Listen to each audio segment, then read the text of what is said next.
Di Jepun, perniagaan franchise telah dimulakan pada tahun 1963, hanya 26 tahun yang lalu oleh sebuah syarikat restoran Jepun di Kyoto.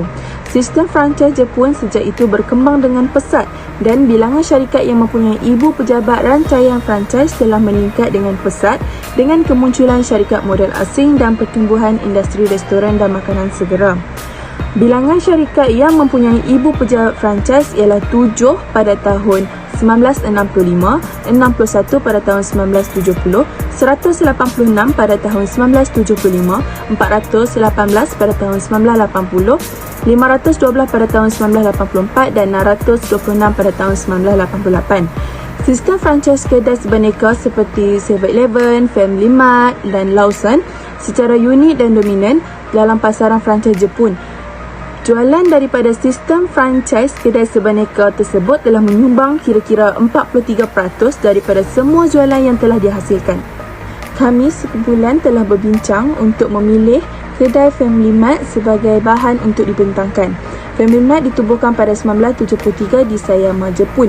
Family Mart dipanggil Kabushiki Gaisha Family-Mato dan ia adalah kedai sebaneka Jepun. Family Mart adalah rangkaian kedua kedai sebaneka kedua terbesar di Jepun. Nama saya Ong Hui Ming. Saya akan membentangkan peranan kerajaan dan agensi-agensi yang terlibat. Terdapat perjanjian komprehensif untuk pembangunan negara antara kerajaan dengan Family Mart. Objektif perjanjian ini adalah untuk menggerakkan usaha memanfaatkan hubungan dan kerjasama yang erat untuk bertindak balas dengan segera dan sewajarnya kepada pelbagai isu tempatan untuk meningkatkan perkhidmatan untuk penduduk dan komuniti tempatan yang bertenaga. Keutamaan perjanjian ini adalah pembangunan dan jualan barangan asli yang mewakili kebakaran wilayah, kerjasama dengan usaha pencegahan bencana alam, pembangunan kanak-kanak dan belia, dan sokongan terhadap warga emas dan orang kurang upaya. Perjanjian ini terdapat 4 jenis kerjasama yang akan dijalankan. Yang pertama ialah kerjasama pemberian bantuan barangan. Bantuan ini dijalankan apabila bencana alam berlaku. Barangan runcit akan diberikan seperti nasi, bola, bekas makanan dan tim makanan. Bagi kategori minuman pula ialah botol minuman. Kategori baju ialah pakaian dalam, tuala, sarung tangan kerja dan lampin pakai buang. Akhirnya ialah barangan harian seperti penyempit makanan pakai buang, sudu, lampu suar dan bateri. Seterusnya kerjasama pengawasan. Kerjasama ini adalah untuk memastikan keselamatan dan keamanan anak-anak tempatan, warga emas dan orang lain supaya tidak terdedah kepada aktiviti jenayah dan kemalangan. Pihak kedai akan memaklumkan kepada pihak berkuasa atas apa-apa peristiwa yang berlaku. Seterusnya ialah kerjasama sokongan untuk orang yang mengalami kesukaran pulangan semasa bencana alam. Kerjasama ini adalah untuk membantu penduduk tempatan dan pelancong yang terkandas akibat gangguan pengangkutan sekiranya berlaku bencana alam. Yang akhirnya ialah perjanjian untuk memasang Automated External Defibrillators (AED). Family Mart mengutamakan perjanjian dengan Majlis Perbandaran untuk memasang AED. Family Mart juga bekerja sama dengan kerajaan tempatan dan organisasi lain untuk menyediakan perkhidmatan menyelamatkan nyawa terhadap penduduk tempatan dalam kes kecemasan. Seterusnya adalah untuk memastikan interaktif masyarakat, pemegang saham dan undian dapat berjalan dengan lancar. Mesyuarat pemegang saham akan dimaklumkan dengan lebih awal sebelum 3 minggu diadakan melalui laman seseorang syarikat beroperasi. Undian secara elektronik akan dijalankan supaya penyertaan undian dapat bertambah dalam kalangan pemegang saham. Dapat juga notis pemberitahuan masyarakat pemegang saham biasa yang Pertama, United Nations Global Compact. United Nations Global Compact ialah usaha global untuk mencapai pertumbuhan yang mampan dalam komuniti antarabangsa berdasarkan 10 prinsip dalam 4 bidang hak asasi manusia, buruh, alam sekitar dan anti rasuah. Syarikat dan organisasi yang mengambil bahagian digesa untuk berusaha ke arah dunia yang lebih baik. Syarikat itu menandatangani kontrak sebagai peserta dalam UN Global Compact pada September 2017.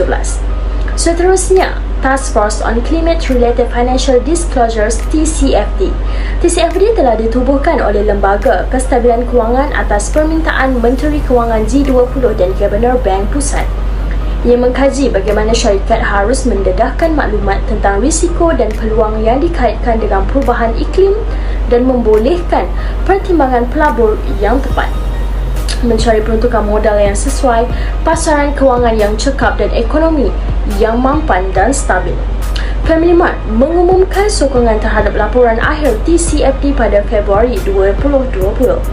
Selain itu, Science Based Targets Initiative (SBT) menyokong sasaran pengurangan pelepasan gas rumah hijau berasaskan sains untuk menghalang kenaikan suhu purata global daripada perubahan iklim daripada melebihi 2 darjah Celsius di atas pra-industri.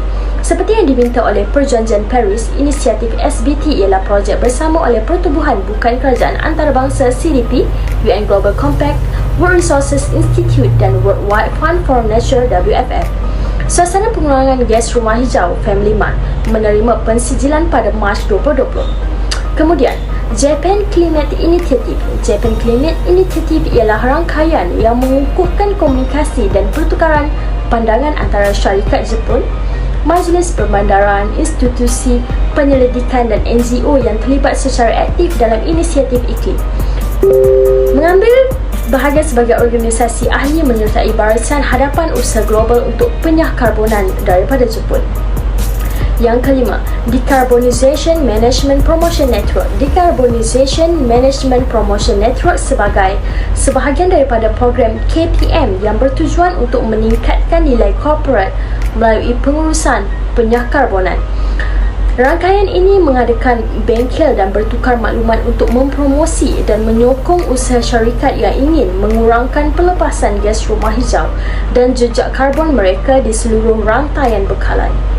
Keenam, Japan Clean Ocean Material Alliance (CLOMA), iaitu untuk berusaha ke arah penyelesaian kepada masalah global baharu sisa plastik marine. Pakatan ini mempromosikan penggunaan mampan produk plastik dan pembangunan serta pengenalan bahan alternatif, bertujuan untuk mempercepatkan inovasi melalui kerjasama awam swasta. Seterusnya, Japan Food Safety Management Association. Ia untuk meningkatkan usaha yang menyasarkan keselamatan makanan, kawalan kualiti dan kepercayaan perniagaan industri makanan.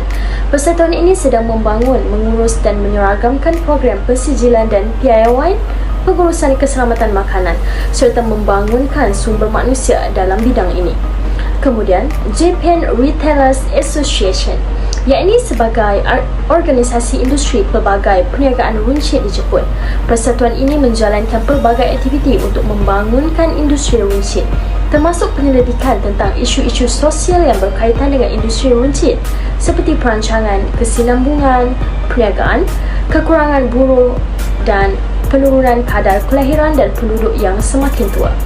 Akhir sekali, Japan Franchise Association yang terdiri terutamanya daripada franchiser yang bertujuan untuk menggalakkan pembangunan sistem franchise yang kukuh. Persatuan ini juga menangani pelbagai isu sosial yang memerlukan tindak balas seluruh industri. Selamat sejahtera Puan dan rakan-rakan sekalian.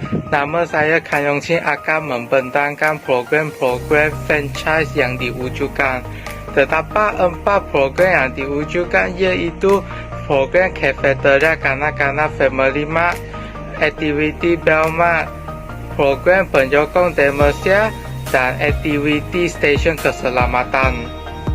Program yang pertama ialah program Cafeteria Kanak-kanak Family Mart.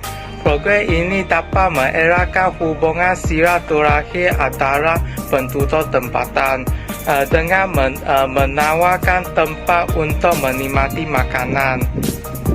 Program ini juga dapat memberikan peluang kepada ibu bapa berkomunikasi dengan kanak-kanak. Program yang kedua ialah aktiviti Belma. Misi aktiviti Belma ialah membenarkan semua kanak-kanak bersama-sama menerima pendidikan dalam persekitaran yang sangat baik. Family Mart juga akan menyediakan kotak kutipan yang dinamakan sebagai Derma Belma. Sebahagian sumbangan akan diberikan kepada sekolah rendah yang berdekatan untuk membeli peralatan dan bahan pendidikan supaya dapat meningkatkan kualiti persekitaran pembelajaran. Program yang ketiga ialah program penyokong demensia. Orang tua dipilih sebagai ketua supaya dapat memudahkan komunikasi dan mendapat sokongan. Family Mart juga menawarkan kursus latihan kepada orang demensia dan kursus latihan ini disokong oleh Persatuan Franchise Jepun dan kerajaan. Program yang keempat ialah aktiviti stesen keselamatan. Tujuan aktiviti ini ialah melindungi dan memastikan keselamatan terutamanya orang tua dan OKU. Aktiviti ini akan dijalankan setiap hari untuk memastikan masalah dapat diselesaikan seperti mengelakkan kecurian dan bersedia menghadapi gempa bumi. Okey, jadual 1 ni menunjukkan bilangan rangkaian franchise serta hasil jualan franchise. Terdapat sebanyak 626 rangkaian franchise di Jepun. Bilangan kedai ahli pula sebanyak 122,488 kedai. Okey, kedai franchise ni terletak di tempat strategi supaya dapat menarik minat pelanggan serta dapat meningkatkan pendapatan negara. Contohnya terletak di kawasan tertumpu seperti Tokyo. Okey, hasil jualan kedai ahli pula sebanyak 6,331.4 bilion. Jumlah ini sangat tinggi. Okey, jadual 1 ni. Okey, seterusnya. Graf menunjukkan penagihan keluaran dalam negara kasar KDNK di negara Jepun. Pada tahun 2013, KDNK di negara Jepun menurun kerana berlakunya bencana alam di Jepun. Tetapi meningkat pula pada tahun 2018 iaitu sebanyak 29.07%. Sekali, graf menunjukkan hasil jualan bersih Family Mart. Jumlah jualan bersih dari tahun 2015 hingga tahun 2019 mengalami penurunan. Hal ini terjadi disebabkan tiada penyelidikan atau pembangunan untuk menghasilkan produk baru. Produk yang sama telah membuatkan masyarakat berpaling ke produk yang baru dan jauh lebih baik. Oleh itu, penyelidikan dan pembangunan amat penting untuk meningkatkan hasil jualan bersih di negara Jepun. Sekali, graf. Okey, kesimpulannya, franchise juga dapat meningkatkan hasil sumbangan di negara Jepun. Franchise juga merupakan perniagaan yang dapat menarik orang ramai untuk memulakan perniagaan. Dengan membuka franchise, para pelabur atau para peniaga juga akan mendapat untung yang banyak serta dapat menyumbang keuntungan kepada negara Jepun. Jenis-jenis produk atau perkhidmatan yang popular di Family Mart Jepun. Produk makanan adalah seperti omusubi, hot snack, oden, salmon, inari sushi, tuna, lettuce, cheese, and egg, grilled chicken type. Terdapat juga famiciki, beef croquette, pork bun, seafood stick, sour pudding, double cream puff, custard, taiyaki, dan doraki pancake. Seterusnya, minuman pula terdapat blend yang bersaiz kecil dan sederhana, ais kopi yang bersaiz kecil dan sederhana, cafe latte yang bersaiz sederhana, dan ais cafe latte yang bersaiz sederhana. Bukan semua produk adalah dijual di Family Mart di Jepun. Perkhidmatan yang dibekalkan adalah seperti penggunaan kredit kad keluar luar negara dan debit card dibenarkan. Penggunaan ATM juga dibekalkan untuk pelanggan mengeluarkan wang tunai dengan menggunakan kredit kad keluar luar negara pada Family Mart tertentu. Seterusnya terdapat juga unit ATM. Pelanggan dapat mengeluarkan wang tunai melalui kadnya dengan adanya tanda tangan digital. Terdapat 4 bahasa yang dibekalkan, yaitu bahasa Inggeris, bahasa Cina, bahasa Korea, dan bahasa Jepun. Contoh kad yang digunakan adalah kad JCB, Visa, Mastercard, dan Union Pay. Seterusnya Japan Post Bank ATM. Contoh kad yang digunakan adalah kad JCB, kad Visa, Mastercard, Union Pay, Diners Club, American Express, dan Discover. Bahasa yang digunakan adalah bahasa Inggris dan bahasa Jepun. Seterusnya Specific Card Union. Pembayaran perlu dijalankan dengan secara sekaligus. Cuma pemilik kad saja dapat menggunakan kadnya dan perlu mempunyai tanda tangan pada belakang kad. Kad ini boleh digunakan pada Famiport kecuali untuk pembelian tiket. Akhirnya, penggunaan Famiport dapat membeli tiket untuk bus, panggung wayang, konsert, dan aktiviti riadah dengan prabayar. Wi-Fi juga dibekalkan dengan cara 3 sesi sehingga 60 minit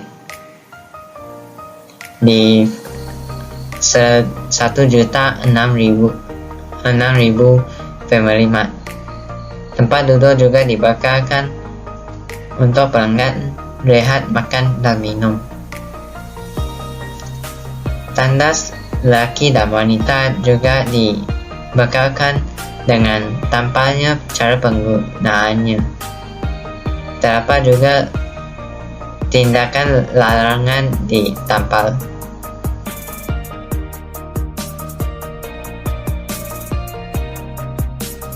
Di Family Mart terdapat juga promosi lepasan daripada cukai belian. Promosi ini adalah terhadap barangan biasa seperti barangan elektrik rumah, beg wanita, kasut, jam tangan, barang kemas, pakaian dan kraft tangan. Dan bahan habis pakai adalah seperti barangan komestik, makanan, minuman. Seterusnya ialah undang-undang franchise. Yang pertama ialah perundangan.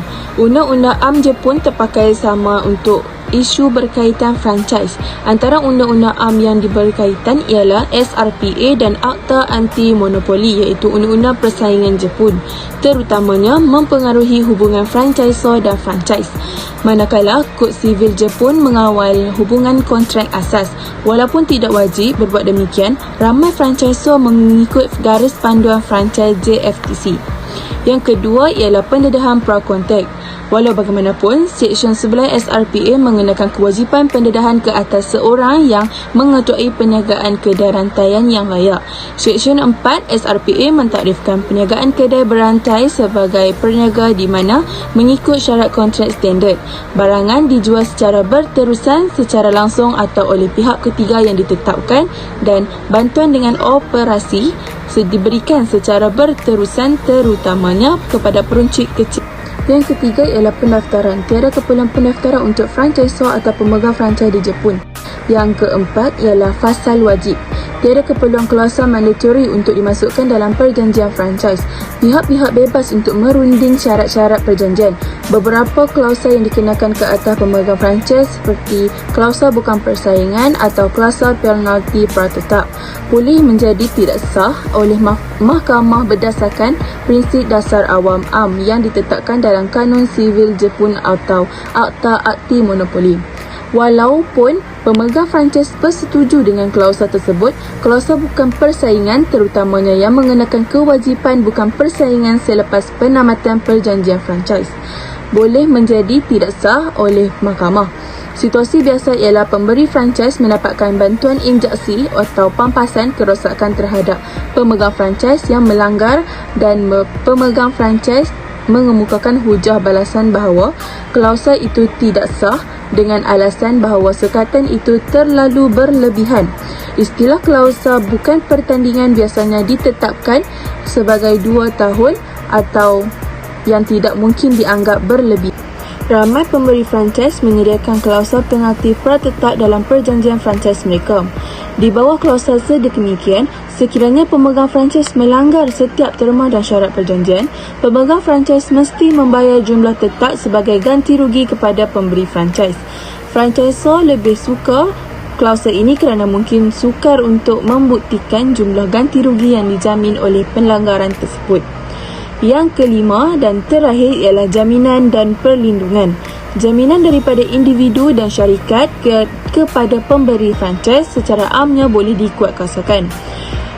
Juga menjadi amalan biasa bagi franchisor tempatan untuk mengkehendaki pengarah perniagaan pemegang franchise untuk menjamin kewajipan pemegang franchise di bawah perjanjian franchise.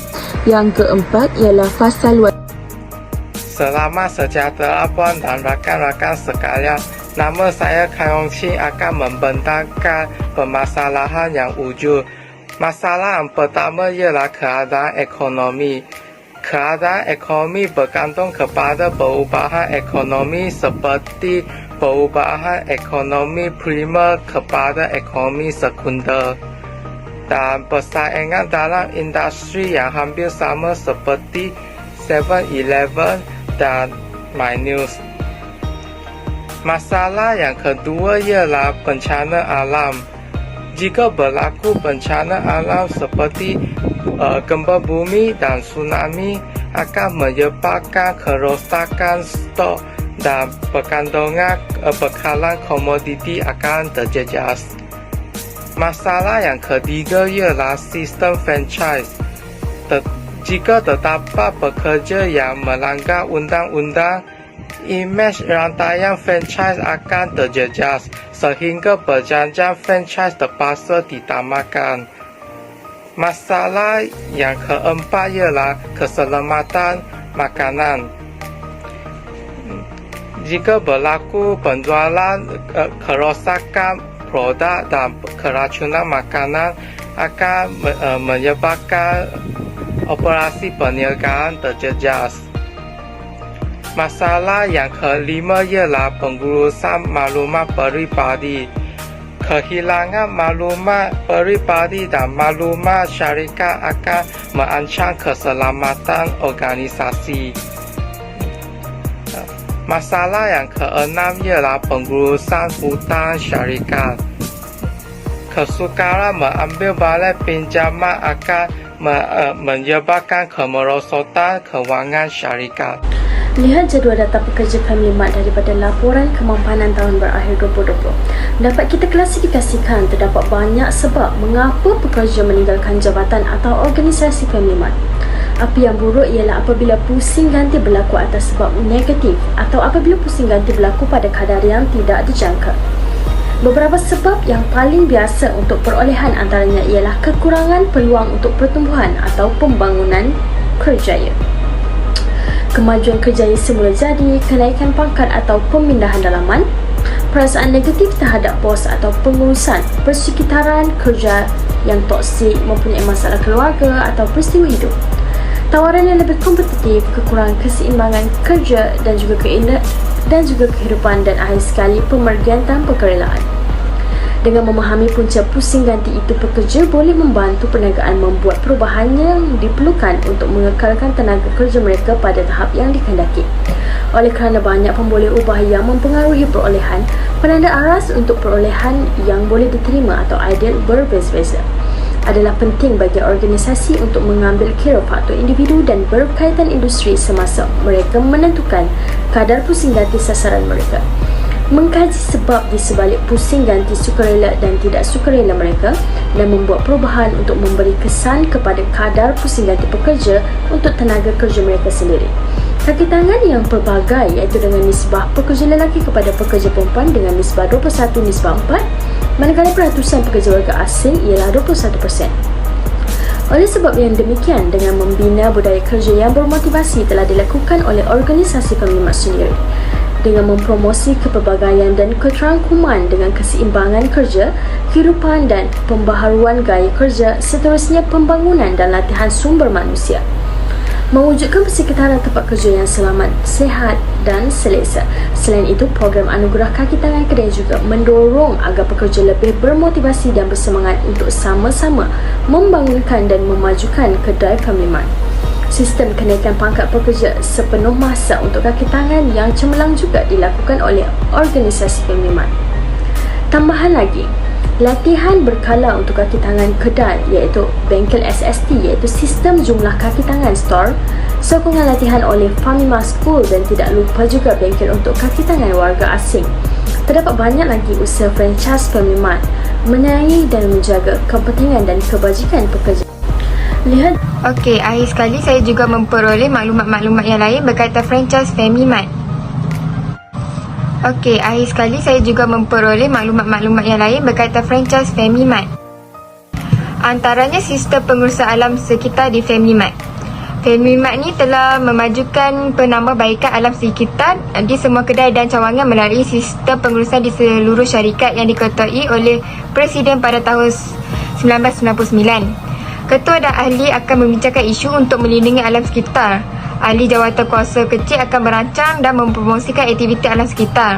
Penganjur pula akan mencipta dan mengendalikan objektif alam sekitar. Audit akan mengadakan pemeriksaan dalaman bagi memastikan pengurusan alam sekitar berdasarkan kitaran PDCA. PDCA ni ialah Plan Do Check Act. Plan Do Check Act ialah satu metodologi yang digunakan oleh syarikat-syarikat dan organisasi sebagai satu sistem peningkatan berterusan. Contoh, memudahkan menyelesaikan masalah serta kecekapan dapat ditingkatkan. Paling penting PDCA ni ialah dapat meningkatkan kualiti sesuatu proses. Yang penting PDCA ni kena ulang.